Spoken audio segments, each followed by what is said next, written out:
Hello and welcome to another episode on Journey to Authenticity, a podcast helping you to become fully authentic on your journey to success. I'm your host, Braden Belknap, and I'm a human just like you, striving to build a dream life, all while I stay true to myself.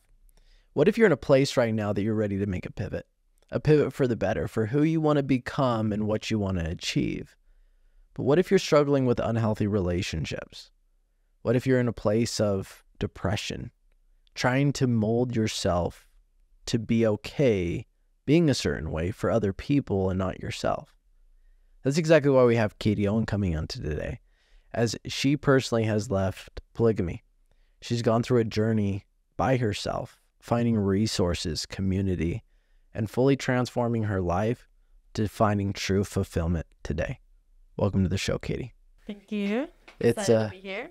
It's such a small world. You used to work with my wife, Megan. Now we're here.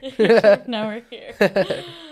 So just to jump into things, what initially started your inspiration to want to share your story of how you transformed? Oh man, that's really hard for me because I didn't want to share it. It was just kind of like, that's me, that's my life. I just want to move past that. I want to forget about it. Kind of how like a lot of people are when they do have like a hard past. It's just like, I don't want to be there anymore. I want to be gone. But so I was trying to like just kind of move past like my old reality, and it got to a point where I realized that people were, well, I guess it took me a minute to realize it, but people were telling me your story can change people's lives. Like your story needs to be heard. And I was just like, nope, that's too scary. It's fine.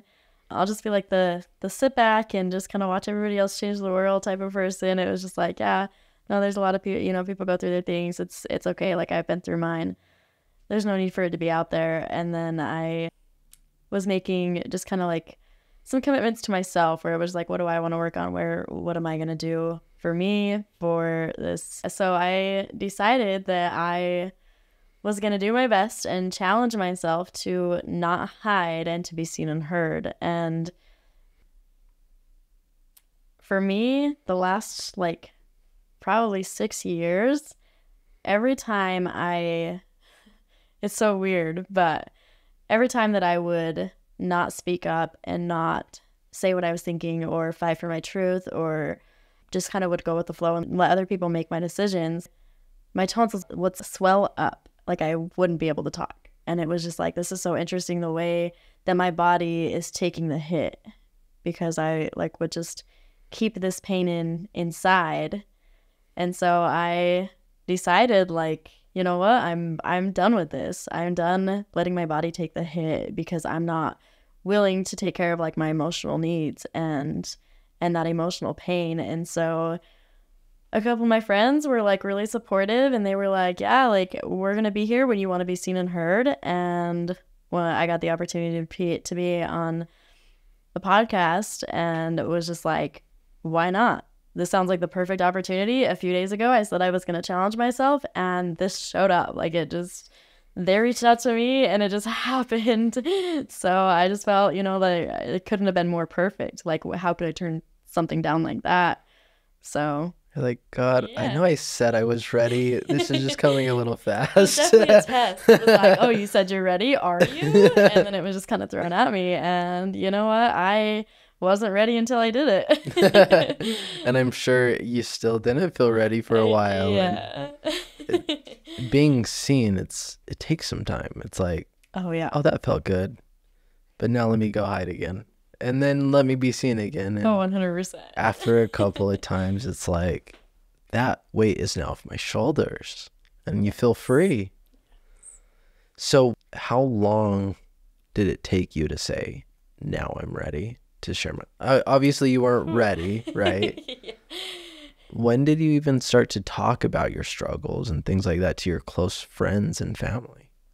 It probably, man, it took a while. I remember trying to hit like bits and pieces of it when I would sit down and talk to one of my closest friends, and it was almost like I was like testing to see how much I could trust him a little bit. And so I would like start talking and bring up like a small thing in my past that I felt was I guess not a small thing, But I would bring up something that I felt like was really a struggle for me as my past. I'd bring that up, but then leave out a lot of details, and it was just like, this happened. This is how I feel. I don't know how to get past it.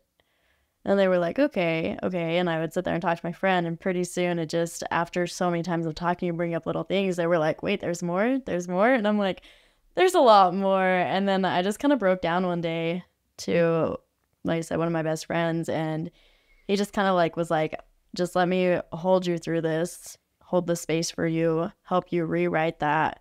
You can relive that. Like I would go into little flashbacks and it was just like, you can relive that, but allow me to hold you while you're reliving it. And I was just like, holy cow, I didn't know that you could do that through healing. And so as soon as I kind of experienced that for the first time and really knew what it was felt like to kind of be held through like one of my hardships, even though it was from when I was really little, it was like, whoa, like this is kind of life changing.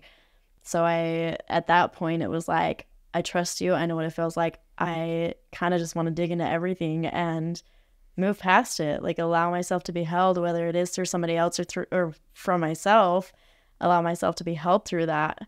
And so it kind of just took a couple times of realizing that there are people that I could trust and that like I'm not going to be hurt over and over again, because that was kind of my thought in the past. Is it was just like anytime that I even get close to opening up to somebody, I just get hurt. And so I definitely had to build that trust. It was like I didn't trust anybody. I had to feel that. But at the same time, my best friend that I opened up to first, he was like, man, you kind of just jumped in. He's like, you threw all your trust into me. And I was like, yeah, I did, but I didn't. And it's really weird to think about, because I kind of have like this constant joke with my friends. It's like, yeah, like if I tell Katie to jump, she goes. It doesn't matter what's in front of her, what it is, or who's there. She goes. Like I just had that trust in him. But from the day that I like met him, it's somebody that I danced with. From the day that I met him, it was like, there's something different here. I started testing the waters and was just like, how much can I trust him? And so I did kind of test that. And pretty soon I was just like opening up my whole story. And that was where he would start to tell other people, like, this girl's been through a lot. Like, she's amazing. She's come a long way. She's a fast learner. Like, there's just so much with it. And that's where I kind of got linked in with the podcast. So it was really fun. And that's why you guys are a family. You guys are vulnerable, honest, and you guys trust each other. Absolutely. Without any expectation. Absolutely. We're there. We hold the space for each other, and it doesn't matter what state you're in. If you need to show up in one of your lowest states, show up. Like, that's just how it is. You can show up exactly how you are, and I love that about it. And that makes you naturally show up more fully. Exactly. Because it's not like, ooh, if I mess up or if I have this emotion, then I'm punished. Mm-hmm. I know people say no judgment all the time, but it's a completely different feeling when you actually feel that there's no judgment, rather than just hearing people say there's not going to be any. So I absolutely love it. Absolutely. So let's bring it back just for a blip of your past, because we probably could spend hours talking about that. Yeah. What was it like growing up with your family? So I grew up in a really big polygamous group. My dad didn't have multiple wives growing up. It was just my dad and my mom. I have 7 siblings, so they had 8 kids. And it was really good. I really love my family. I feel like I got really lucky to have them. And I wouldn't change any of it. I was super close with most of my siblings. Loved growing up there. I definitely feel like as I got a little bit older and in my teenage years, I think about 14 is when like the first guy came forward on me in marriage. Like it was just, that starts really young. But that's a lot of a story. But as like I got into like those teenage years is when I kind of started to realize that I wasn't happy with my life. And I spiraled down for sure. I had quite a few friends in school, just kind of a rough age, a rough time in life for me and friends. But it felt like when I would have friends come to me and be like, I'm self-harming or anything, I was just like, there's no way that I could tell them that I'm self-harming too, because then they wouldn't trust me to keep them safe, where I kind of felt like I had to. So it was just like hiding in a lot of that. But it it got to the point where I just kind of learned to push everything aside, and it didn't matter how I was feeling, because if, I don't know, it's funny to say it now because I've changed my perspective on it. When I looked at it, it was just like, I can't struggle because I have to help somebody else. But now I look at it and I think if I don't deal with my struggles, then I won't be able to help anybody else. So, but in those, like, when I was younger and in those teenage years where it was just like my friend's coming to me with this and she wants somebody to love her and to hold her through this, like if I allow my struggles to take over and allow her to see those, then I won't be able to hold her. And so I just kind of pushed everything aside, which wasn't healthy, but it definitely got me through because I'm still here. So yeah, growing up, it was really interesting because I was really close to my family and my parents, but I wasn't close to myself at all. Like I had no idea who I was. I hid all the time. And it was just like everything, I felt like I was just pretending. It was just like, I'm just pretending to be okay. I'm just fake. I didn't know how to be real. And pretty soon it got into like these making really big choices under a lot of pressure. And so I don't agree with how the polygamous group does it, but I also, like, there was no way that they forced me into anything, getting married, like just any decision with school, with anything really. But it was a lot of really pressured choices. So growing up, I really look back and I just think, man, I was so fake. I had no idea how fake I was, but I was, because what I thought was being real wasn't really me. And so I was trying so hard to be who I thought that everybody wanted me to be. Yeah, I can only imagine. Do you feel the reason you were hiding is because you're like, oh, I want to be this way, but they want me to be this way? Or how was that experience for you? Yeah, in a way, I guess. There was like a lot of confusion where it was like, I know this is how I'm supposed to be, but that's not how I feel. And so it was a lot of confusion just with myself that was like, okay, like if that is the right thing to do or what I'm supposed to do or who I'm supposed to be, why is it causing so much pain internally? Why is it causing, like, there was just a lot of confusion that was like, that doesn't make sense to me. If for me, I would really, like, I turned to God a lot, and it was just like, God, if this is where I'm supposed to be and who I'm supposed to be, why is it so painful? Like, what's going to be out of this? What's going to come out of it? And I know a lot of people, I believe that, yeah, if you go through the pain, there is a brighter side through the end. And I feel like I've found that. And so I see that in all those times as a kid being like, why is it so painful going through this? I feel like it's led me to where I am now, where even my parents and my older siblings, they would like tell me, like when I was leaving, they were always like, you can't just take the easy way out. It's not going to change. It's not going to take away all this pain. It's not like all this hurt and these hardships that you're going through isn't because you're in the order. That's just life. Like life, you're going to have those hardships and that pain wherever you go. And I believe that you are, like, leaving the group, it hasn't taken any of the pain away from me at all. Like, that's not what took the pain away, leaving. What took the pain away was me, like, finally finding my true self, where as a kid and growing up in that, it was like everything in life, I was relying on my parents and on the group. So it was really, really interesting to me, because even like in the church and stuff, we would sit down and everybody would tell you, like, do your own studying, find your own testimony.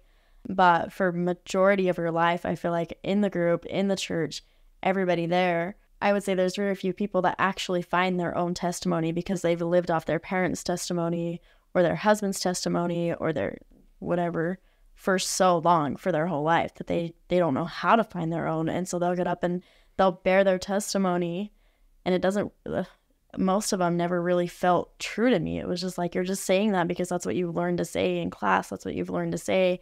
And so I think it's really interesting, because where I'm at now is I look back and I think, yeah, there was quite a few years in the group where I would stand up and say that I had a testimony in what I was believing. But I look back at it now from this perspective, and it's like, I didn't at all. None of it was what I believed. It was all teachings and going off of my parents and my husband's testimony. Like, it wasn't my own testimony. So I feel like that with my whole childhood, like looking back, all of it, I was so just relying on my family and those around me, where I was never myself. Of course. So do you remember that moment that you're like, I hate my life? Yeah. Can you shed some light on that, or do you not want to go there? No, it is a little bit of a tough situation, or a tough place to go back for me, but it's getting easier. Going back to that time, I was probably about 14 or 15, and man, We don't have to go. no, you're good. I just remember getting to a point where I felt like I wasn't connected to any of my family, and like I mentioned before, I had a couple friends in school, just really close friends that struggled a lot and would come to me with their problems. And I would go to my parents because I was hurting like so deeply. I would go to my parents and I would be like, well, so and so is saying this and this, and I can't handle that pressure and that pain, and I don't know what to tell her, and I don't know what to do with this. Like I don't want to do this. And I remember my mom saying a couple times, she's like, Katie, you realize that she is getting ready to leave, and she won't talk to her mom, and she won't talk to her dad, and she won't talk to anybody, but she'll talk to you. You're in a place where you can help her. You're in a place where you can possibly change it so that she doesn't leave. And I just remember feeling the pressure that was like, oh my gosh, like leaving the order was such a huge thing. Like it wasn't even a thought in my mind at that point. It was just like, I don't want to leave. I don't want any of my friends to leave, because if they leave, you cut the ties. It's almost like they're just dead to you. Like that's how we grew up. And so I was just like, I don't want to lose her. She's one of my best friends. So with my mom telling me that put a lot of pressure on me. And it was just like, okay, fine, if that's what I have to do. And in all of that, I was really scared to tell my mom how bad I was hurting. And so I told my friend, I just says, hey, like, I just want you to know, like, I talked to my mom about this. Like I would ask her, like, are you okay with me telling my mom? And she's like, I'm okay with you talking to your mom. And then I would ask her if she would talk to my mom about it. And she's like, no, I don't want to talk to your mom, but I don't care if you talk to her. And I'm like, okay, cool. So she knew that I was going to my mom with all of her struggles. And that's like where a lot of the advice that I would get that I would tell her was coming from my mom and my parents. And I just got to this place where I was like crying myself to sleep every night. And I was like, there's so much pressure here. Like, if I'm one of the only ones that she'll talk to and she ends up leaving the order, like, that's my fault. Like, I am here. That's on me. And so I took a lot of that pressure and that pain at such a young age that was just like, I can't do it. I started going to my mom and would bring up situations or feelings that I was going through or having, and would tell my mom that it was her, because I was so terrified to tell my mom that it was me, that I was the one that was in pain, and I was the one that was cutting, and I was the one, like, there was just too much to tell her. I'm like, I don't want my mom to see me as a failure. I don't want anybody to see me like that. And so I would go to my mom for advice because I needed the advice, but would tell my mom that it was her. And it just became this whole, like, it was just like so confusing to me. I couldn't figure it out, that I got to the point where, like I said, I was crying every single night, and I was just self-harming, and it was just not fun at all, where I was like, I don't want to be here. I don't want to be in this position. I don't want to be alive. I don't want to be in this body. I don't want to be who I am. Like, why me type of feeling. So that was definitely a fun place to be, I would say. That I, don't want to visit, don't want to be back in, but it's nice that it's there for sure. It's now your message, right? Yeah. You off camera, you mentioned your mess becomes your message. Mm-hmm. And that's the truth. Yeah. Take out that mess, and what story do we really have to tell? Exactly. So I love that. Now, fast forward couple years, maybe not a couple years. I'm not really sure the timeline. I can't speak to that.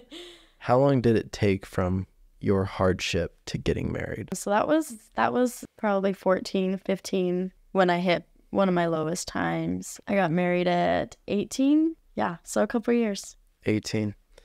And Were you excited to get married? I was really excited to get married. It was a very fun time. It felt like it was just going to be a whole new start, reset in life. So I was super excited for that. So how did you meet your husband? He is related to my sister's husband. So I was maid of honor at my sister's husband. He was best man. I knew of him before that, but had never really known him. So after my sister got married, we started doing a lot more. Like, our families started to associate a lot more. And that's where I met him. That's fair. So was it like a first sight? Like, ooh, I think that you could possibly be my husband? Or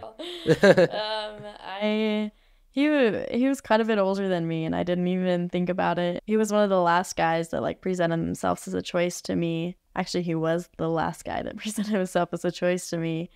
And I remember the first time, I don't remember if I was 16 or had just turned 17, but almost a year before I ended up getting married, or a year before I ended up getting engaged, then one of my friends came to me and was like, I had a dream that you married this guy. And I was like, what? She's like, yeah, you guys were walking out of church and he was holding a car seat. The whole picture looked like it was your baby, like all this stuff. And I was like, yeah, no.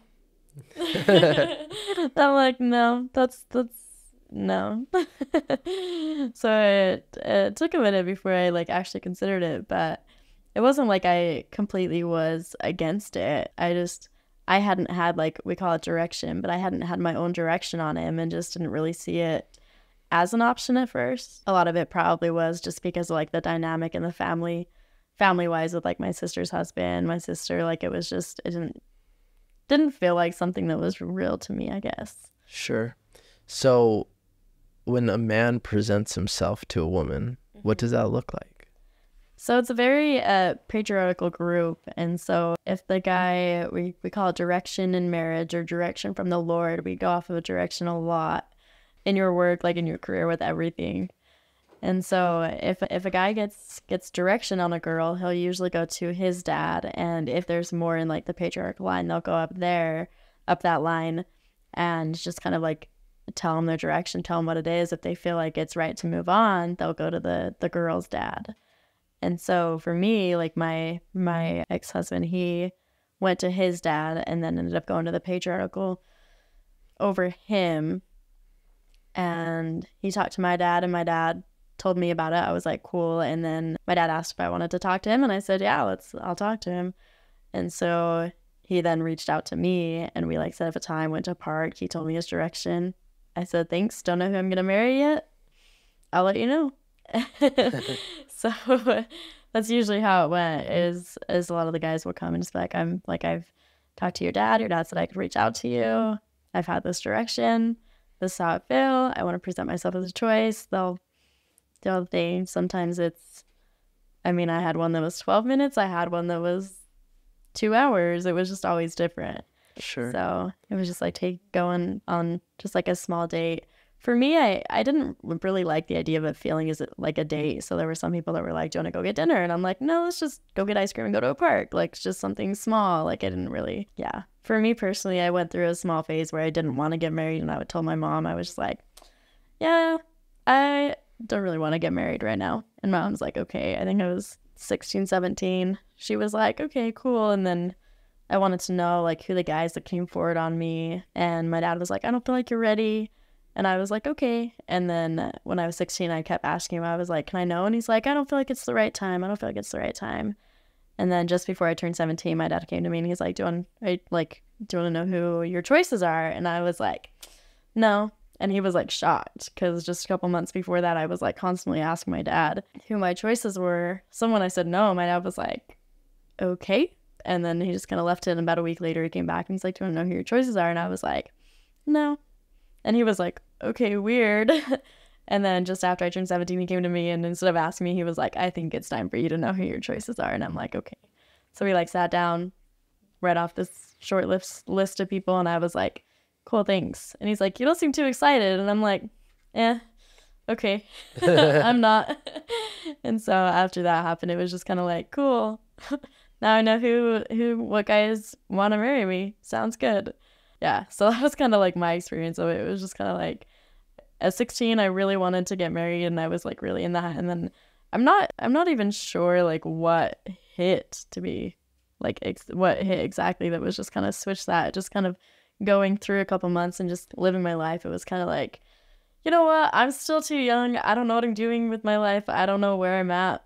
Let's just hold off on that, which is funny because I feel like I did that feeling like I was like, I'm going to give it some time. But then I ended up still getting engaged when I was 17. And it's like, yeah, that wasn't really giving it time. Felt like time, but. Yeah, most definitely. So can your father say no to a man? Yeah. Did he say no to any man? Just out of curiosity. Or do you not know that? I don't know, actually. I don't think so. Most of the time how it was is like my dad would tell me who they are, and then he would give me the choice if I wanted to talk to them or not. And so usually if it was like, if I went to my dad and was like, hey, I don't feel like I need to talk to this person, and my dad would like ask me reasoning why, he'd be like, okay, like, why do you feel like you don't need to talk to him? And I'm like, I don't feel like his direction's really real. This and this and this happened. And I would just kind of like give my reasoning and explain why I didn't feel like I needed to talk to them. And then my dad he was like, okay, yeah, I was feeling the same, and that's okay. And then I wouldn't end up talking to them. But there was one where I did tell my dad, like, I don't feel like I need to talk to him. And then a few weeks went by, and then my dad came back and was like, sometimes talking to him is more beneficial for him, like, than it is for you, even if you know that it's not him, even if you know he's not the one you're going to marry, then it might be beneficial for him. And so my dad asked me if I would talk to him, and I'm like, okay, yeah, I will. And it was just, later I found out like it was just because that guy kept going to my dad and was like, hey, can I talk to her yet? Hey, can I talk to her yet? And my dad was like, you know what, he probably needs to have that experience. So even though I was like in this phase where I'm like, I already know it's not him, but I was still open and just told my dad, like, yeah, I'll talk to him. That's fair. It is, sometimes those conversations are healing for the other party. Yeah, yeah. The reason I ask is I'm just such a protective man, like of my little sister or my mom. I'm like, if the wrong guy comes and asks my sister or anything to marry them, if I don't like them, they will definitely know. Yeah, yeah, no, I get So that I would for sure. assume that your father certainly would have had that same inkling of, Yeah, I need to protect my daughter. for sure. Yeah. And I'm not a father yet, and I only assume that feeling of protection will be much stronger for my own daughter. So you got married at 18. Yeah. What age did you know you wanted to leave? I very first had thoughts about leaving when I was 16. It was just kind of like a very light, very vague thought that was just like, man, I kind of don't want to be here. And then it just kind of passed, like it wasn't real to me. It was just like, yeah, I don't really mean that. The order is where I want to be. This is it. And then kind of ever since then, there were like just small things that would happen in life that I was just like, yeah, I don't really want to be here. And then it got to the point after I got married, 2 of my closest friends had left. One of them had left because she said her husband was really abusive. She's like, I'm not going to be in this marriage anymore. And the way it is in the order is like, if you leave your marriage, there's very, very few situations where you can stay in the order but leave your marriage, or vice versa. Like usually if you leave one, you're leaving the other. You're leaving all of it. And so she was like, wanted to get out of her marriage, and that's kind of what drew her out of the order. And then my other best friend, she wanted to get away from her dad. She was like, I can't be with him anymore. I can't be in this house. She never got married in the order. And so I remember going to my husband after I got married, and I was like, people would always ask me why I would cut, why I would self-harm, like, why do you do this? And it was just really interesting because I didn't know why. It was just like, I don't know. And then it kind of like hit me where I was like, I went to my husband and I was like, she left because she was running from her husband, and she left because she was running from her dad. I don't want to leave the order, but I keep cutting and I keep like wanting to take my life because I'm running for myself. I'm like, there's nobody in the order that I'm really running from. And so I kind of got away from like the thought of leaving the order, and it got pretty scary because I got pretty dark in wanting to take my life instead. So it was just like, I don't have to leave the order. I don't have to do this, but I don't have to live. Like, So that kind of switched, which I feel like they're both really similar. It was just like I was running. I was running. I didn't want to be where I was, regardless on if it was leaving the order or taking my life. I didn't want to be where I was. So it was really interesting to kind of like recognize the difference in those, where it was just like, yeah, like I don't want to leave. I'm not running from my family. I'm not running from you. I'm not running from any of this. I'm running from myself. I just don't want to be alive. I don't want to be where I'm at. So that was really interesting. After I got married, I want to say about a year after I got married. So when I was 19, then it was like, I don't want to leave the order. I just want to take my life. And he was like, whoa, like that's even bigger. What the heck? But yeah, it kind of was like a constant, like I was saying, just like little passes in my mind where it was like, yeah, I kind of want to leave, but that's not an option, is how I felt about it. It wasn't really an option. And then after being married for a couple of years, I found out I was pregnant, and it was like, my life is going to be changed. This is what I've been waiting for. This is where the turnaround is going to be. Because even when I got married, it was like, this is a new start. Going into my marriage, trying to like hide my past from my husband. It didn't end up working. Eventually I ended up just opening up to him about everything, and was like, you know what? And like, this is why I've been acting different. This is what's going on. This is kind of just tearing at me, eating at me. And he was like really supportive and was just like, I didn't know that any of that happened. I didn't know you were going through this. Like, we're in this together. You talk to me, like, regardless on if it's anything from your life now or that I'm a part of, even if it's from your past, like, you're still going through that. We're in this together. So then I did get a lot more open, and he did know about the times that I wanted to leave and the times that I wanted to take my life. Like, he was the one that I would really go to after I kind of had that realization that was like, okay, getting married wasn't a new start, but in a way it was. It just didn't feel like it was, because my new start, I always had like this idea of forgetting my past. Like, I don't have to have any of that be a part of my life anymore. And so going into the marriage kind of with that idea, and then it not turning out like that, it was just like, this is kind of disappointing. I still have to deal with my past. This sucks. So then when I found out I was pregnant, and I was like, this is what I've always wanted. I've always wanted a family. I'm so excited for this. I had a couple miscarriages the first few years of my marriage that were really hard, just on me mentally, physically, emotionally. Like, everything was just really hard going, like, having those few miscarriages. Just kept wondering, like, why can't I start my family? Why is this such a struggle? This is what we're supposed to do. This is what I'm supposed to have. Like, I just didn't understand it. So after I found out I was pregnant, after a couple of years, it was like dream come true. I was like, I don't know how it can get better than this. And it's really funny because I was so sick throughout like the full 9 months. I was so sick, staying home, lost a lot of weight. Like, it was really scary. I was going in for IVs 2-3 times a week. Like, it was just a real struggle to just keep living through that. And people would ask me, like, do you wish you wouldn't have to go through this? And every time it was just like, no.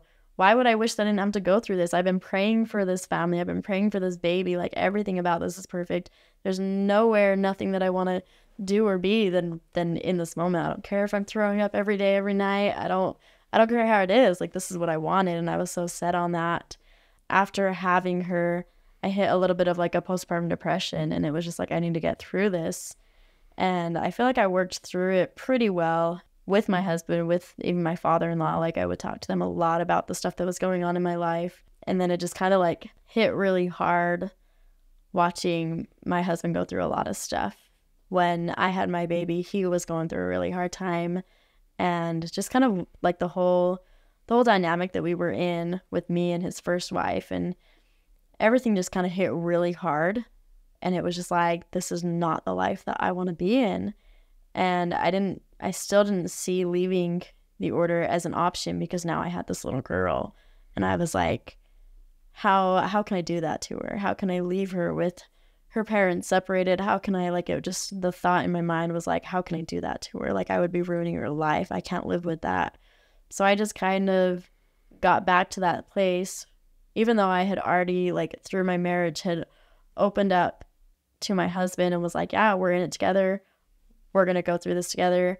I kind of fell back into the place where I was when I was 14 and 15, where I was like, I just got to hide everything again.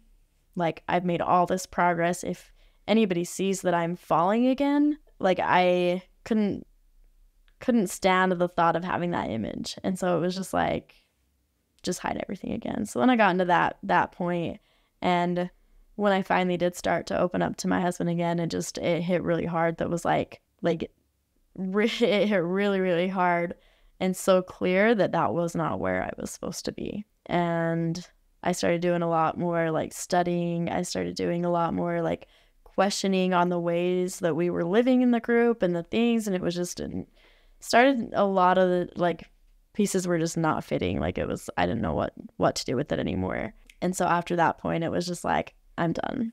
I'm sorry, I'm done. I left when my baby was probably around 9 to 10 months. And it was really hard because even my mom and the leader of the order, like they would constantly like tell me like, postpartum depression is a real thing. Don't make any irrational decisions when you're going through that. And it was just like, you guys don't get it. Like you guys, it just felt like they weren't seeing the full picture, where I would even try to explain like, you guys knew that I had those thoughts when I was 16, when I was 17, when I was 18, when I was 19, they kept coming. Like, I'm like, these thoughts are not something that just showed up with this postpartum depression and with the whole like hormonal like imbalance and everything. I'm like, I know that it's made that is definitely adding on to it, but it just felt like they were looking for a way and a reason to like justify what I was feeling and the decisions that I was making. And I hated that.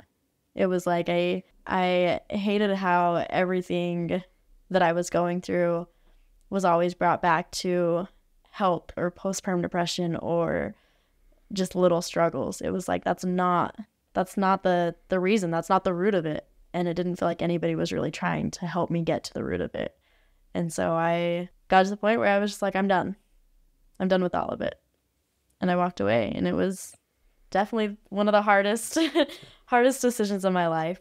A lot of my family parents would tell me like, you can't just take the easy way out. And my thought was, this is not the easy way out. Like I was still, even leaving, I was still crying every night. I was still beating myself up because I still had those thoughts and those voices in my head that was like, how could you leave your daughter like that? How could you leave your family like that? How could you do this? You're ruining your life. And I was just like, you know what?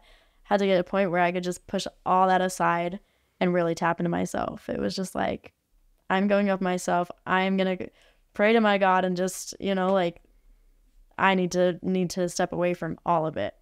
Absolutely. So what were the main things that you questioned that caused you to leave? Of course it was, the situation and blaming the postpartum and all that. Yeah.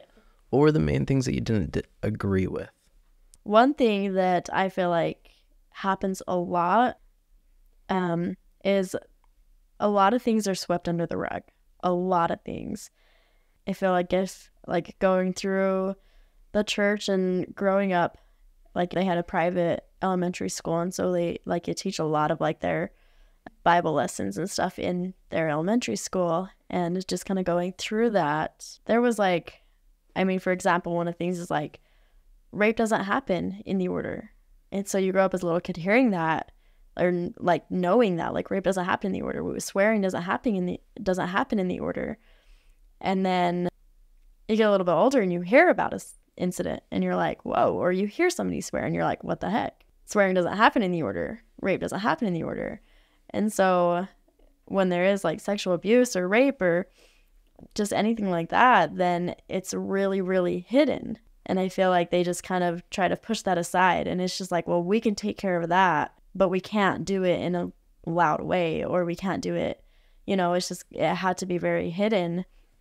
And so there was one situation where I did hear about, and I just remember like walking in church and seeing this guy, and it's just like, he's walking around with all these kids. He's walking around with all these people after hurting somebody, after doing this thing that we're very taught from such a young age that that's not supposed to happen, and that doesn't happen in the order. But now I'm walking past him in the church hall knowing that, like, it didn't make sense to me, where I was like, why? Like, I don't know. It just didn't make sense. So I started asking about a lot of things. Like, that was just an example, but there was a lot of things that I started noticing where it was just like, that was hidden and that was hidden and that's swept under the rug, where we were taught this from such a young age.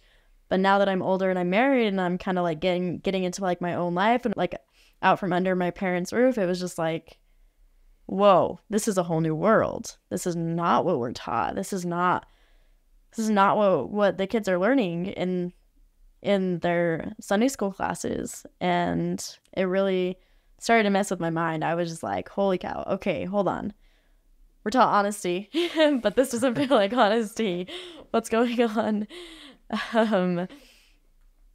So yeah, there was a lot of that. And then obviously I started like questioning polygamy again. There was a lot going on. I know there was a time where like my ex started to feel guilty and like for being with me, and I started to question that. I was like, but if this is a directed marriage, and if this is a marriage from God, like that's supposed to happen, and this is what's true, why do you feel guilty being with me? Why? It doesn't make sense. Like there's other people that I was talking to, some of my friends, and one of my friends, she was like a fourth or fifth wife, and I was just like did your husband go through this with you? Like, you know, and she's like, no, that's so weird. And I was like, I know, it's strange to me too. Like, I just can't wrap my head around it. So then I had decided to leave, and then I had gone back. And I remember like when I had gone back and was like giving it my all, like I started asking a lot of questions and just really wanted to understand it, because I was there. I was like, I am here for Everly. Go at another shot in my marriage. Like, yeah, like I'll give it my all, and I'll try and do what it takes. Like, what do you guys need me to do? But I definitely wasn't going to go in it if I didn't understand it. So I was really, really trying to understand it and get the reasoning, and just going through a lot of that. It was just like do your own studying, do your own praying. And the more that I did that, the more it just wasn't making sense to me.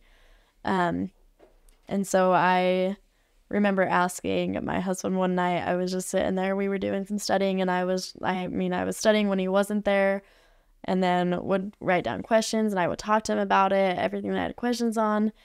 And I asked him, I says, we've got like all these ways to like live celestial marriage and everything. And I says, but there's nowhere that tells us how to live a plural marriage. I'm like, I know, like where? Show me where I can study and where I can find how to live a plural marriage and how we're supposed to do this and go about this way of living and this principle and everything. And this was after I was married for almost 4 years. And his response was, I'm still trying to figure that out. And my first thought, like, that was kind of just like a slap in the face. It was just like, okay, so now we're all just living this thing that we're still trying to figure out. That doesn't make sense to me. Why would we go so deep into this when none of us know it? And so it didn't make sense to me. I was just like, okay, cool.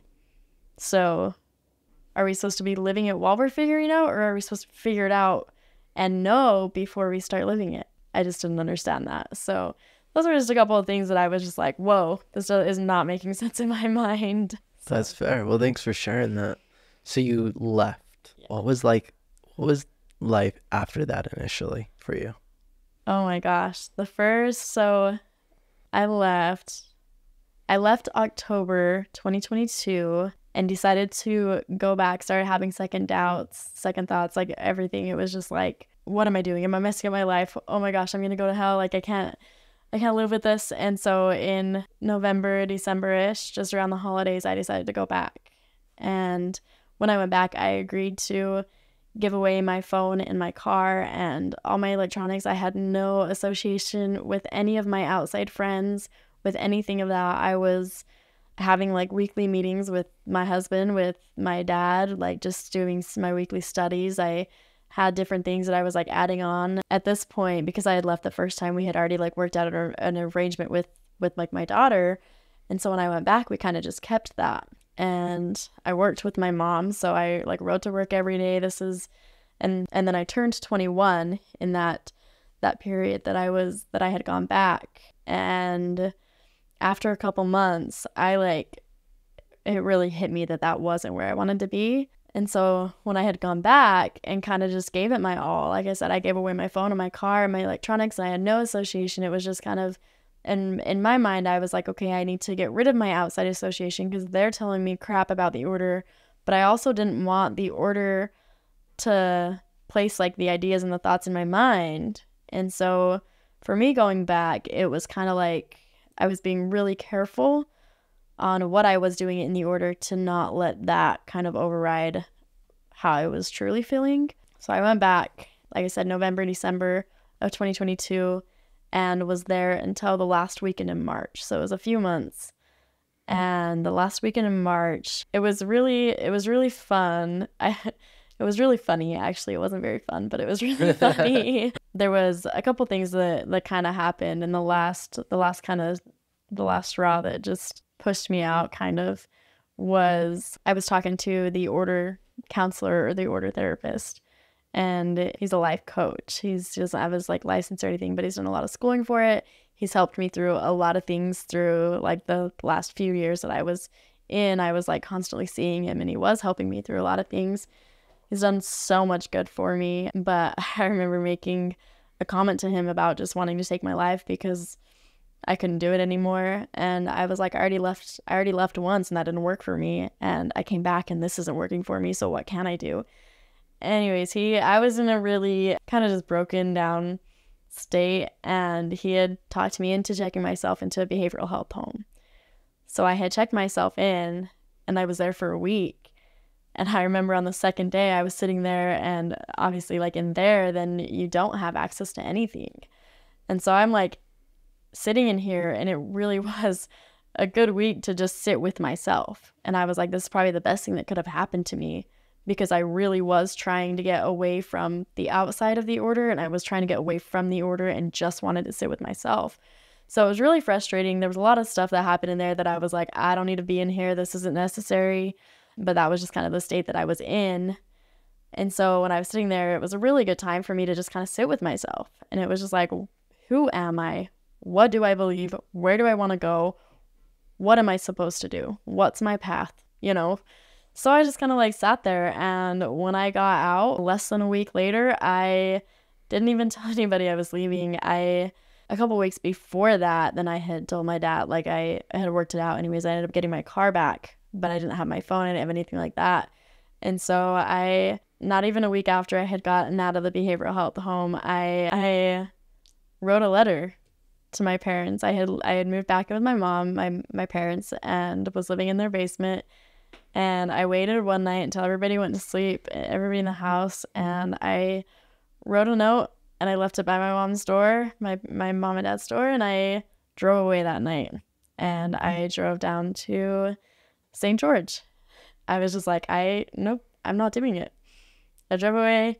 I just told them like I'm leaving. Tell like my baby's dad, like, will you tell him like I'm not gonna get her this weekend.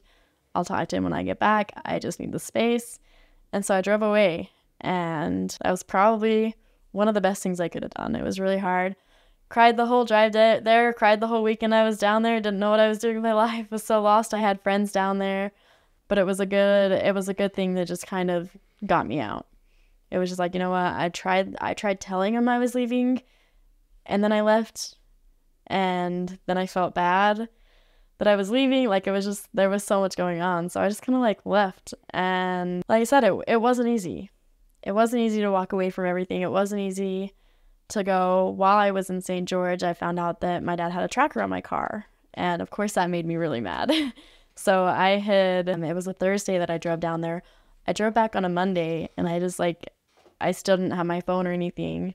And I pulled into my dad's office at work. I walked in and I asked him if there was a tracker in my car, and he was in tears, and he says, yeah, there's a tracker in your car. And I was like, cool. And I was upset, and he was definitely hurt about it. And I just told him like, I'm getting rid of the tracker. You're not gonna have my location in any way. And told him I wanted all my electronics back. I needed my phone back, all this stuff. I told him I was done. And he definitely respected that. I think for him, it was kind of like, he was going through a lot. He was hurting, felt like he was losing his daughter. And so it was really hard on him. But just like going through that, I feel like he kind of just got to a point where it was just like, you know what, like, she's 21. What can I do? So yeah, it just kind of got to a point where I wasn't accepting what they were saying or what they were telling, or I wasn't accepting anything that I didn't believe. And so when I finally did that, the whole process of leaving, and the whole process of like leaving, going back, and then leaving again, and all the stuff in all of that, I mean, there's so much I could talk about, but it was definitely really hard. There were times where I was locked in the house. There were times where I couldn't leave the house unless I was with certain people. Like, it was really, really a struggle. But when it finally just got to the point where I was just like, I'm going to be myself, you guys really don't have a say in it. Like, I don't care what you guys say anymore, which was a really, really hard thing for me to do, because most of my life it was like all I wanted to do was please my parents. All I wanted to do was keep the peace, and I really, really cared on what they thought. But I kind of just felt like I let go of everything and was just like, I don't care anymore. And which is, I feel like it's a really good state to be in, but can be really scary too. It's I don't care anymore, so I'm going to go build my life, or Yeah. I don't care anymore, so I'm going to go be reckless. And it sounds like you chose that build the life part. So. I sure tried. So, and you just defined this. So Journey to Authenticity is, of course, the podcast we're on. And the process of becoming authentic is really starting to understand your inner voice. Yeah. Because it's our friend. Yeah. Once we understand our inner voice, that's our truth. When we listen to our voice, it tells us the direction of where to go. And when we just give ourselves permission to that, and give ourselves permission to listen to that, Yeah. and take action, our lives change. Absolutely. So that's beautiful. And society teaches us that don't listen to your inner voice. It'll always steer you wrong. No, you want to shut off everybody else's voices that's giving you bad advice. Yeah. Listen to yourself. And it's not to say we can't listen to other people's advice, right? Mm-hmm. But we have to have the strength of hearing something and saying, is this my truth or is this not? And letting go the truth that's not our truth and holding on to the truth that is true. So I love that. You owned your truth, and now we're here. Yeah, now we're here. So that last time you talked with your dad, what was it like transforming your life, finding your happiness, finding your joy, finding that spark in life? Oh, man. I actually feel like I'm always going to be finding that. Like, you can always find that, because you don't just find the joy and the happiness in life and then it doesn't just stay. Like, there's hardships that come up the whole time. So it's funny to see that, because, or to like be asked that, like what was finding the joy and the happiness. I actually still, after I left, I lived in my parents' basement. I drove away, I came back, I stayed at a friend's house. I was like looking for everywhere to stay that wasn't home, wasn't my parents' house. I couldn't stand the thought of going back. I spent some time down in St. George, down in Vegas, down in California. Like, it was just, I was just staying away from home. Like, I just didn't want to be there anymore. But I ended up moving back in, and I was pretty set on not joining, not being there, not changing my mind. But my parents were open to let me live there, because they still had like the thought and the idea of changing my mind, and felt like they still had that hope that was like, she's not all the way gone yet.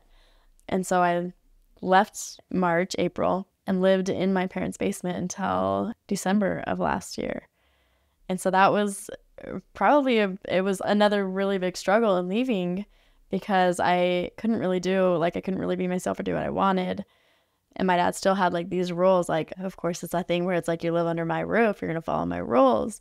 So he still had that. And then he would like come down and be like, let's do some scripture studying and let's do this. And it was just like, I didn't feel like they were respecting or believed what I was doing or saying when I would tell them that I was done with all of it. And they didn't. They were kind of just in denial of that. It was just like they didn't want to believe that at all. And so I was doing anything I could to be out of the house until 2-3 a.m. I was like, I don't want to be home when everybody else is home. I'm not going to be here. So I was never home unless I had my daughter. Then I was home with her all day, every day, and would spend the time with the family with her. But other than that, it was just like, I am not home. I started going country swing dancing, and I would be out country swing dancing until after midnight. I would just, like I said, doing everything I could to be out of the house. And that's kind of why I started like leaving and going dancing at first. But that's where I found like the happiness and where I feel like I belong, and where I feel like I've made the most like improvement and healing in my journey of leaving, and in the like just the whole process of finding myself. Started country swing dancing. I remember sitting there for the first 2 weeks, and I was just like, nope, I don't dance. Nope, I don't dance. I'm here because I don't want to be at home. Little did I know it was going to change my life. I was going to meet some of my closest friends. Started dancing as soon as I like let myself get into dancing and started doing that. I really fell in love with it. Felt like I was dancing 8 nights a week. It was just like, man, this is my life. Like, whoa. And I got really good really fast. I did a competition, ended up winning that. And I was like, man, this was just for fun, but I'm like really, really loving this. And then I went to an event. It's called Yin on Fire. It was down in Cedar City. I went down there, and that was when I had met and I had known of Jake Trembeth. He's the one that does Soul Coast, but I had known of him but had never really had a conversation or had never danced with him before. So down at this event, he was down there, we started dancing, and he was like, no way, you've only been dancing a couple months. And I'm like, yeah, I've just been dancing a couple months. And he was like, you've got to come do the private lessons. And I was like, okay, cool, I'll go do the private lessons. And so I showed up in the first private lesson. That's when he kind of like called me out on some of my body language and kind of the way I was living. And I was like, whoa, I thought this was dance, not therapy, but it's dance therapy. And that really, really like sucked me in. So finding that, I was like, this is so crazy. The way that like all that happened, where at first I was just like, I don't know where I'm going to find my happiness. I don't know where I'm going to go, what I'm going to do with my life, but I need to be out of the house. Started dancing, just kind of led to joining Soul Coast team, where Jake Trembeth was like, yeah, like you belong here. This is awesome. Like you can make a difference. And becoming an instructor just kind of happened. Like even looking back, there was no official like, okay, you're an instructor now. It was kind of like I would show up to the dance classes where it was just like a big dance class, not the private ones. And it was just like, we would walk around and he would like pull me over and be like, this guy's new, so we're going to do this. Talk to him about the tension and just like the simple rules. And I'm like, okay, cool. And then I just like felt like I was just being a good dancer. And then it's called Journey to Nobody, actually. I think it's funny because this is Journey to Authenticity. Journey to Nobody, it was a 3-day training that Jake had me do. And after that, he was like, okay, now you're an official Soul Coast instructor. And I'm like, oh, cool. And he's like, but you always have been. And I'm like, awesome. I've been dancing with you for 4 months. This is crazy. So I did that, doing the dance therapy. I've had a few friends that I have like pulled into it, and they're like, this is so amazing. And they're like, I didn't even know this was a thing to do. But then I've also had friends that are like, nope, I don't dance, I won't do it. And they're so closed off to that I was having a conversation with Jake, and I was just like, both of us were sitting there just kind of brainstorming, and we're like, man, like there's something that can be like dancing, be like this dance therapy that's not like the physical movement and the physical touch of it. And so I love art. I love drawing. I love painting. But we were just sitting there talking, and it was just like, you can do like art therapy. That would be so fun. And I, like me personally, I've gone through like yoga therapy, and I've gone through music therapy, and I've done real therapy, and I've done like EMDR. Like there's just a lot of different things that I've tried that I was like, that did not connect with me. One of my sisters, they were like, man, EMDR changed my life. And I'm like, that's amazing. And so I tried it and I didn't connect with it. So I love that there's so many options, but for me, I was like, I connected with dance so like intensely. It was crazy. And so I like wanted to offer something like that. And so me and Jake were like, well, why don't we do art? So I started doing these art therapy classes just with groups where we would get together and have a paint night. And I've had a couple people like just releasing emotion through their painting. And I can like start to realize like I've had people get stuck in anger, and pretty soon all their painting is coming out in black and red. And they're like, I didn't expect that. I have yellow on my plate. Like I wanted to paint these flowers and stuff, but I'm so stuck. And so it's just like really interesting watching that. Like I feel like that's like where my passion is whether it is dance or it is art or anything, just like helping people move through emotion is so beautiful to watch. Like I never allowed myself to move through that emotion. And so finally allowing myself to, and recognizing when other people are stuck and just giving them the space, even if it is just like, I'm not going to do anything, I'm just creating this container and this space for you to do it. People just need to feel safe. And that's what was created for me. So I just think it's so amazing being able to do that with these paint nights that I'll host. So fun. When I was younger, I used to draw and paint to release my emotion. And I had a bunch of drawings that were pretty dark. And when I got married, I remember my husband saw them. He got them. and he didn't like the feeling in the spirit and what it was bringing into the house, and so he burned them. He was like, we need to get rid of these. So we actually burned them together. But when he was like, let's burn them, let's get rid of these, I was like, okay, I did that. It kind of closed off that releasing emotion for me. And so I started having like suicidal dreams and really dark dreams because it was so bottled up inside that it was just like, I can't do that anymore. So that was when I was like 18 or 19. So now I'm 23 and I'm kind of like opening up this door to allow myself to let my emotion go through dance and through painting and through everything, but also creating a container and a space for other people to do that. I just feel like I couldn't be happier. Regardless on the pain that I'm feeling or the struggles that I'm going in the moment, I just like always fall back to that where I'm like, I know this is my truth and it really can't get any better than this. So. Yeah, what I hear is I'm happy with life. Let me take that back. I'm very fulfilled with life. Happiness comes and goes. Joy comes and goes. Anger comes and goes. But I'm fulfilled with life and what it offers right now. Yes, absolutely. I love that. So I'm curious about the art therapy because obviously dancing, Yeah. I don't understand that. I'm not going to try to even understand it in this moment. Maybe someday. Mm-hmm. I understand the importance of giving yourself permission to set yourself free. And to feel the music, whether it's sad music or happy music, mm-hmm. and giving yourself the permission to flow, right? Art therapy, is it just the same thing? Just give yourself permission to paint? Or are you asking them a question? Or how do you create that space for them? There's different things that I've done. I mean, art therapy is already a thing. I know my older sister has done art therapy and she's like, it's really cool because we would like sculpt these mugs and then we would paint them, like all this stuff. And it's like, it's just cool to let your emotion out on that. But what I've started doing is I'll do like a really short kind of like guided meditation that kind of helps you pinpoint. I am really big on like the energy of things. And so if you're feeling a certain emotion and the energy and the frequency of that emotion relates with songs and with words and with like everything, it relates in your body. Like there's times where you can feel it in your body, and like I mentioned, like my throat would swell up. I just thought that I had like tonsillitis. I'm like, I just need to go get my tonsils removed. But it's like, man, that was simply happening because I was fighting my body when I wanted to speak up. And so there's some people where they'll be going and they're like, yeah, my neck's been tense for a long time, and it's like, well, let's question that. Let's find out what that's being caused by. Yeah, so with the art therapy, it's really fun to like take people through a guided meditation, and there's like different things that I do each time, but most of the time it's just kind of having the guidance of tapping into an emotion. And I feel like it's really different tapping into a feeling and tapping into an emotion.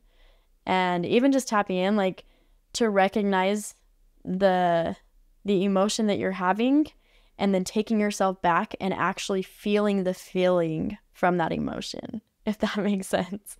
So taking people, letting them choose, like whether it is a higher frequency, like I used to say like good or bad emotions, but I hate that because there's no such thing as bad emotions. I feel like there's the wrong way to use people. Will take their lower frequency emotions like their anger or their shame and just different things, that it's like people will shove those feelings and emotions away and be like, those are just bad emotions. I shouldn't be feeling that. I shouldn't be this way. I shouldn't be jealous. I shouldn't be this way.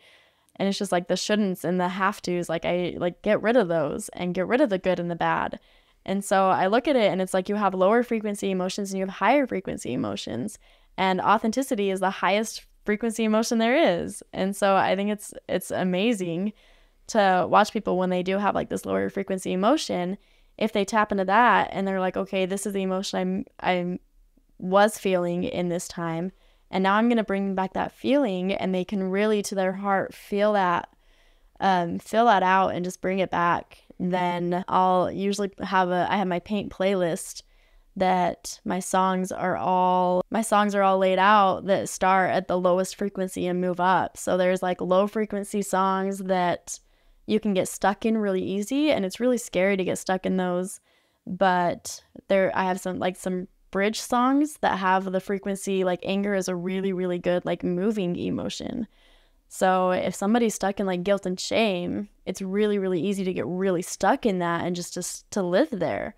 But if you can get to an anger point, it's so easy to move emotion for that. So I'll have like one, maybe two songs that does play in like the guilt or shame, and then I'll bring it straight up to the to the anger and just kind of move that. And as you go through the playlist, you'll kind of, for me, I can hear the songs get up in the frequencies, but a lot of people will just be painting, and I'll watch it in their painting and in their, even in their body movement. I'll be like allow yourself to move while you're painting. But I'll watch people like in those lower songs, some of them don't realize that they're doing it, and some of them do. They're like, whoa, that's crazy. But there was actually one night where I had people, I says, just go get, if you have an idea of what you want to paint, go get the colors that you're wanting and put them on your plate before we start painting. And then as I play those songs, I would say probably 60% of the people went back and ended up getting darker colors that they didn't add to their plate. And I'm like, this is so interesting.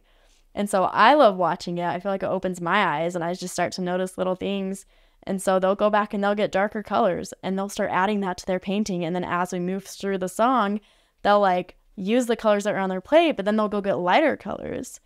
And I had this one girl, we were in a group theme, but most everybody was kind of just moving through their emotion, getting their paintings done and just having fun with it. And this one girl, she was just stuck in anger.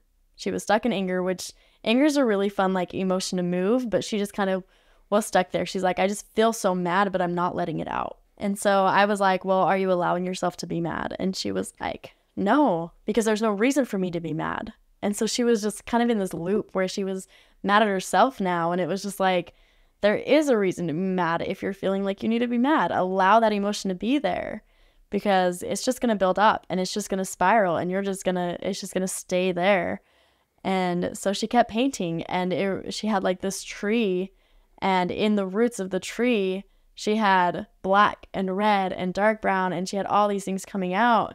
And so I asked her if she would like step aside from the group with me, and we were just outside, and I picked up some rocks, and I just said, let's just start painting these rocks. And so she starts painting them, and she's just writing words, and she's writing X's and just whatever she felt like writing. And I'm like, do you feel like you could throw a rock? And she's like, no, I don't throw things. And I'm like, will you throw things with me? And she's like, yeah, I guess.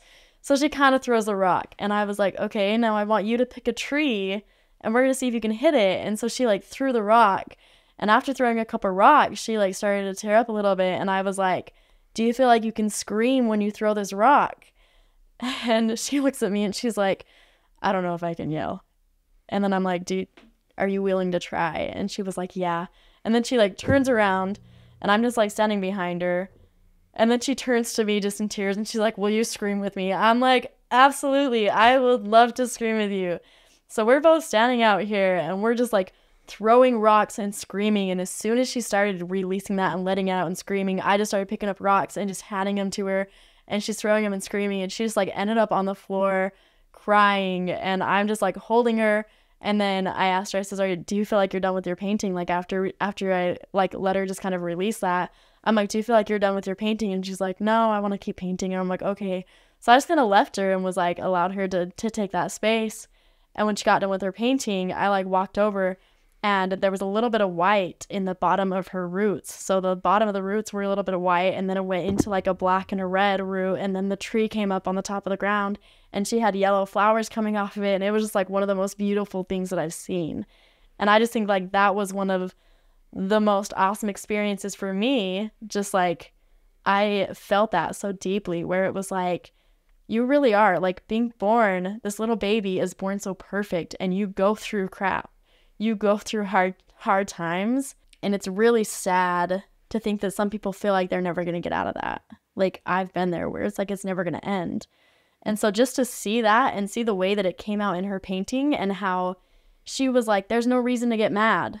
And then as soon as she did, she was like, this painting is so beautiful. And I was just like, watching the whole process is so just amazing to me. Like I am so amused by it. I love that. So for the audience, because just to share some thoughts of mine, is polygamy is a big thing, and it's obviously caused some hardships for you. For the audience that we're talking to, maybe there's a couple of people in polygamy or even that have left polygamy. Majority of them have not, but they have experienced society. They have experienced religion. They have experienced parents and siblings and friends. In other words, they've been told who to be and what to do. Yeah. And some of these people have left maybe unserving belief systems, whether that's through parents, siblings, teachers, religion. How would you suggest for anybody to refine themselves after leaving something? Oh, man. I think if you are leaving something or new to leaving something, to really kind of just step back and go over everything that you did believe or everything that you do believe in that moment and really feel what's in your heart, because we let our head take over. We let the voices in our head. And I know you were saying like listen to your voice, that voice in your head, listen to that. I love that. But for me, it's the voice that's coming from my heart, not from my head. Because a lot of times that voice in our head, when you're like, well, I'm just listening to that, you've got your own voice, but then you've got your inner critic and you've got the other people's voices. And so for me, it's actually one thing that I really love is go inward and upward.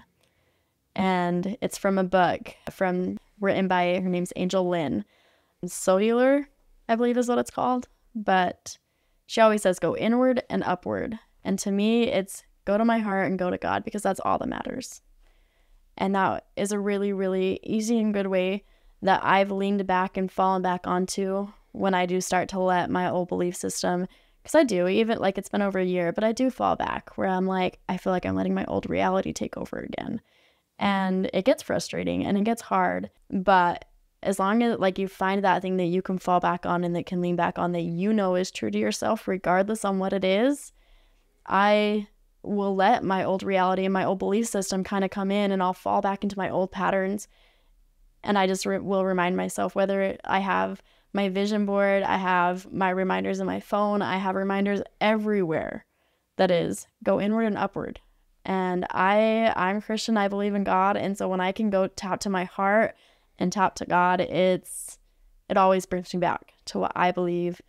It is a really good way for me to not let my old reality or my past or everything that I grew up with and was taught, like it's a really, really, I don't know if I want to say easy, but easier way to not allow those back in. I love that. That's powerful. Go inward and upward. Yep. And it's not like the typical thing of, it's listen to your heart, but it's a catchy thing to be. If you're in the sense of emotion of I'm so angry or I'm so joyful, it's go inward and upward. Yeah. And it's an easy way to remember that. And I love that process. So the other thing that I heard that I would love to highlight is community. I don't know if I can speak to this, but I'm going to assume that your community helped you transition much easier. Mm-hmm. So how did you find, I know you just wanted to get out of the house, but for somebody leaving something, how can they go find a new community? So there was one of my really good friends that had left the order a couple years ago, and I actually came into town, and I hadn't really associated, because I was in St. George at the time, I hadn't really associated with her for a while since before she left. And I remember feeling so lost. I was like, I'm not going back home. I'm not going back to my dad's. And so I just started thinking, who do I know that I am comfortable with, that I'm safe with, So I called her, and I was just like, hey, can I stay at the place? And she was like, whoa, yeah, she was shocked, but she allowed me to go stay there. She let me in. I talked to her, kind of told her where I was at with life, and she invited me to go dancing. But just leaving on your own, it is so scary, because you want what's comfortable. And so for me, it was somebody that I knew. It was somebody that I trusted, we were good friends before she left. And it was just like, you kind of tend to run back to where you're comfortable and what you know. So when you're trying to get out of there, I feel like it's a good bridge. It's a good kind of bridge place to keep you comfortable and safe to where you feel safe, but also step away from that. It's so much harder said than done, but stepping out of your comfort zone is definitely probably one of the most powerful things that I've done, was stepping out of my comfort zone and trying something new, but just simply asking for help. One of the scariest things, showing up to a random place, but just asking for help. There's so many people out there that want to help and are willing to help.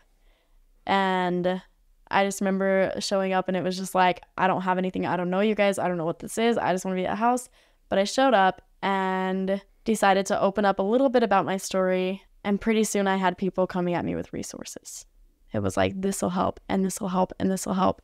And I got out of my dad's house and I had this, and I built this community. I found this community that I trusted and that I felt comfortable with. And there's a lot of different places. If you're feeling stuck and you feel like you can't do it because you will lose everything. Like I knew I was going to lose my house. I knew I was going to lose my family. I knew I was going to lose my job. I mean, I worked for the order. I knew I was going to lose all of that. So it was just kind of like, I won't be able to survive. I'm going to end up homeless, like all this stuff. But like if you're out there and you just feel like you can't do that because you can't survive, there's a powerful thing that's like, what if that person that you were having a conversation with, if you would have just mentioned that you were looking for a new place, or you would have just mentioned, or if you just bring it up, or if it comes up, and if you try to hide that and it's just like, oh yeah, it's fine, you're not going to find that. But for me, it was just like, I randomly mentioned to Jake, like, yeah, I am still at my dad's house and I need to get out. And he was like, oh, well, these are the connections that I have. Like, we'll help you. And so just, I don't know, being open and just like willing to let other people in. I mean, I would love to start a community, a business, whatever it is. And I already have one. But even with Jake, like we want to start a place where it's like, regardless on where you're coming from or what you're wanting to be, to show people that there is hope, because it is scary. And I'm still trying to figure that out. I mean, I've got friends that are like, I've been out of the order for years and I still feel like I'm going through hell. I still feel like life's not getting easier. I still feel like this. And it's just because they feel like they have to be on their own. It's like, I left this so I can't be on my own. And it's like, no, come and be with us. You can still have that community. You can still find that friends. I mean, family's not only blood related. I mean, I still love my family, my blood relatives. I still love them to death. But I feel so close to this community that I made, and I do call them my family. They are my family. So when you're leaving, it's just, I mean, reach out to me, reach out to somebody that's gone through what you've gone through, and lean on them, because they probably have the resources to help you. Exactly. And it doesn't even have to be somebody that has gone through what you've gone through, because in all reality, like, who's gone through what I've gone through except me? People have gone through similar things. People have gone through so many similar things, but I've got so many friends that haven't. They didn't leave a religion. They didn't leave this. They didn't lose their family. They didn't go through stuff like that. They've been through their own hardships, of course. Everybody has, but they didn't do that. And I would start talking, and they're like, wait, I want to hear more about your story. And then pretty soon you're on a podcast and you're telling your story to lots of people. And it's just like, it just kind of sets up when you do start to reach out for help. And it is one of the hardest things. Even now for me, I'll just, like, Jake, I'll just send him a message and be like, I'm struggling. And he's like, great, I'm here. And that's all. And it's just like, that's all I needed. That's all I needed, was to have somebody that I could be struggling with. Somebody that, it sucks that we need the permission, but almost everybody is looking for that permission. And so, I mean, if you're looking for a reason to cry or a reason to walk away or something, text me and just be like, hey, I need to cry, and I'll give you that permission. But same thing, like, you don't need permission. Like, you're allowed to do anything. But yeah, just finding that. I love that. Thank you. I could talk to you for hours. So thank you. Thank you so much for coming on. Today's been great. 2 last questions. One is, what is your definition of an authentic life? Oh, man. My definition of an authentic life. That's a really big question. Man, authenticity it's like really big to me, but it's also really new. And so to me, being authentic and is being true to myself. Because if you're not true to yourself, you're the only one that it's hurting. I mean, you could live your whole life telling lies to everybody around you, and it might throw bumps and struggles in their lives, but they also get to choose if they want to take that. The only one that you're hurting if you're not being true to yourself is yourself. And so living an authentic life, to me, is being true to yourself. And that's really hard to do when you don't know your truth. So that's really, really important to me. I love that. That's a powerful one that's very unique. So thank you for sharing that. It's the one question I ask everybody, and nobody's had that answer before. So thank you. And last but not least is, how can I and my audience support you? Oh, man. I think the biggest way is just holding out a hand, offering the help, like just giving the support, which that's so hard for me because it looks different for everybody. But I mean, if you're watching, if you're following, like, my social media is always open to anybody. I'm sure yours is too. Just being that open hand and reaching out, which is really hard because you're already giving that support. You're already giving it. So is the audience just watching. If you feel like if you know somebody that you feel like this could help, send it to them. Like, it's just, even if 1,000 people watch this and one person is touched and moved by it, like, that would mean the world to me. But yeah. Amen to that. We're looking for the one, and hopefully more than one. Yeah. But one's enough. Thank you so much, Katie. Thank you. Thanks so much for listening to the Journey to Authenticity podcast. If you liked what you heard from Katie and I, go ahead and leave a review and subscribe. This helps me to get the most qualified and most interesting guests to help you. Also, while I have you, I want to bring your attention to my one-on-one coaching.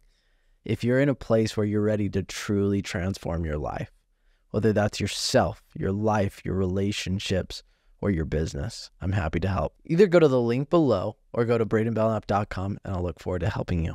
Thanks.